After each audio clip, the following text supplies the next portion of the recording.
La pénurie de l'essence à la pompe à Libreville a été l'occasion pour certains pompistes indélicats de se faire plein les poches. Profitant de ces longues files d'attente, ils proposaient à ceux qui étaient loin derrière de payer le double du tarif normal pour être les premiers servis. Ce qui a logiquement créé les frustrations chez ceux qui, depuis de longues heures, ont accepté de patienter. C'est le business, ils prennent 2000 francs par bidon. Ils prennent 2000 francs par bidon pour faire du business. Ceux qui servent là, les pompistes, servent plutôt ceux qui ont les bidons, moyennant quelque chose, moyennant 2000 par bidon. Oui. Donc vous payez le prix de votre bidon plus 2000 francs. Mais nous, par contre, moi je suis arrivé avec mon véhicule, je n'ai pas de bidon. Et je me retrouve sans rien pour l'instant. À côté de ce business fructueux, s'est ajouté le favoritisme. Les pompistes sont accusés de privilégier leurs frères et amis, étant même absents. Des grosses jerrycans étant servies et déposées de côté, attendant leurs propriétaires. Toute chose qui a créé le désordre et de violentes disputes entre ceux qui servent et leurs clients. Pourquoi le camion n'arrive pas? Quand ça arrive un peu, alors on est obligé de nous gérer comme ça, comme les animaux. C'est tout. Mais lui, quand il dit c'est les pompistes, c'est pas les pompistes, il faut dire que le camion arrive là-bas. Vivement que cette situation se rétablisse pour que la sérénité revienne dans la capitale gabonaise. La jeunesse africaine célèbre ce 16 juin la journée qui lui est consacrée. Au Gabon, c'est le ministre des Droits humains qui a attiré l'attention des gouvernants pour l'intérêt du thème relatif à l'éducation. Lancé cette année sous le thème « Une éducation de qualité, gratuite, obligatoire et adaptée pour tous les enfants de l'Afrique », la présente journée vise particulièrement à attirer l'attention des gouvernements africains sur leurs responsabilités quant à la garantie du droit à l'éducation des enfants, conformément à la Charte africaine des droits et du bien-être de l'enfant. Le ministre a tout de même rappelé, à toute raison utile, que cette journée dédiée à l'enfant africain est consacrée par la Charte africaine des droits et du bien-être de l'enfant. Consacrée par la Charte africaine des droits et du bien-être de l'enfant, le droit à l'éducation pour tous doit donc bénéficier, à travers cette célébration, d'un regain d'intérêt de la part des États partis en vue de son respect et de sa prise en compte véritable dans les problématiques et processus relatifs au développement de notre continent. Pour le ministre Alexandre Désiré Tapoyo, l'éducation demeure un outil cardinal pour une place encore plus importante de notre continent dans le concert des nations. De même qu'elle permet à chaque jeune Africain, au-delà des clivages sociaux, de s'autonomiser et tendre vers un certain bien-être personnel.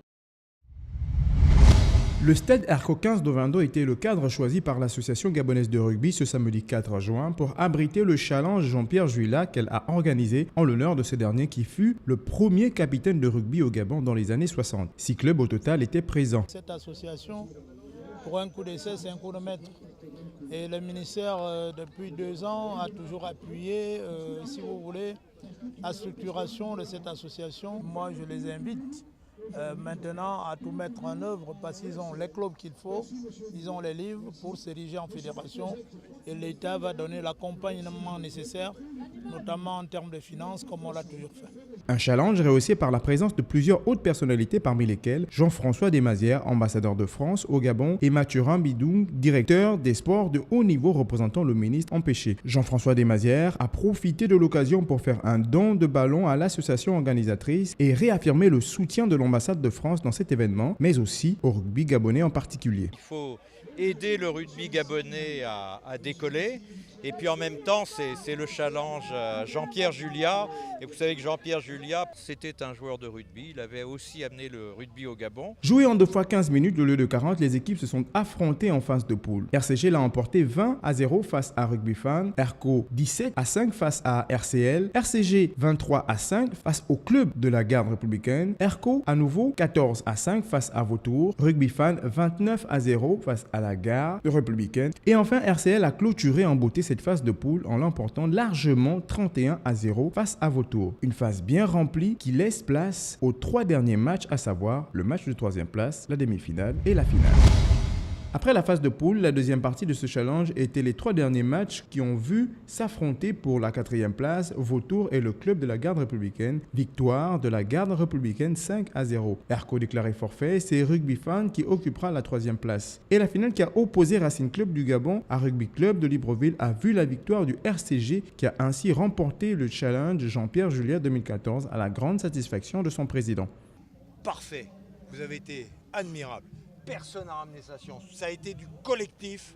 c'est une victoire RCG. C'est beau, je suis très content.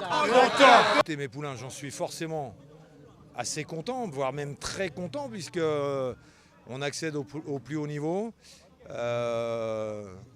Le plus haut niveau, on n'y accède pas comme ça, c'est beaucoup de travail, beaucoup de travail.